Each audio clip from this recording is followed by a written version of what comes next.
Hello friend, જય શ્રી કૃષ્ણ। આજે હું તમારી સાથે શેર કરીશ ગુવાર બટેટાનું શાક। તો તે માટે મેં અહીં કુમળો ગુવારની પસંદગી કરી છે। તેના ઉપરના અને નીચેના ડીટીયાના ભાગને દૂર કરી દીધા છે અને એક નાનો મીડિયમ સાઇઝનું બટેટું લઈ તેની છાલ કાઢી આ રીતના તેના પીસ કરી લીધા છે અને તેને સારી રીતે પાણીથી વોશ કરી લીધા છે। હવે આપણે તેનો વઘાર કરીશું। તે માટે કુકરની અંદર આપણે 2 ચમચા જેટલું તેલ એડ કરી દઈશું। તેલ ગરમ થાય ત્યાર પછી 1 ચમચી જેટલી હિંગ એડ કરી દઈશું અને અડધી ચમચી જેટલી તેની અંદર હળદર એડ કરી દઈશું।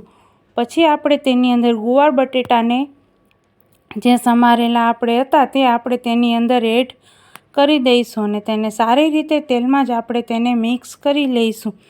ત્યાર પછી આપણે તેની અંદર સ્વાદ અનુસાર મીઠું એડ કરી દઈશું અને તેને પણ આપણે સારી રીતે મિક્સ કરી લઈશું અને 1 મિનિટ સુધી આ જ રીતે આપણે તેને તેલમાં ચડવા દઈશું, જેથી કરીને આપણું આ શાક સરસ બનીને તૈયાર થશે। તો હવે 1 મિનિટ થઈ ગઈ ત્યાર પછી આપણે તેની અંદર 1 થી 1.5 ચમચી જેટલું આપણે લાલ મરચું પાવડર એડ કરી દઈશું।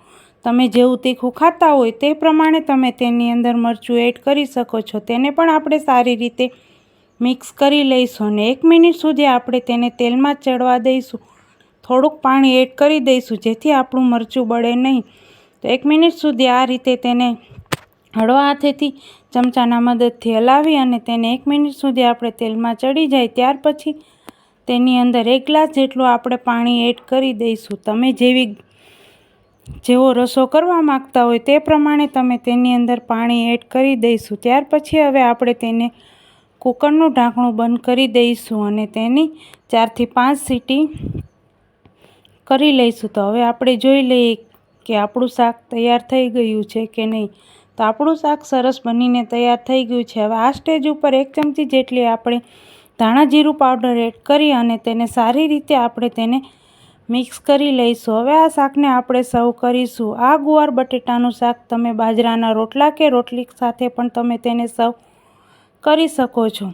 જો તમને મારો વિડીયો ગમ્યો હોય તો મારા વિડીયોને લાઈક કરજો, શેર કરજો અને મારી ચેનલને સબસ્ક્રાઈબ કરજો। Thank you.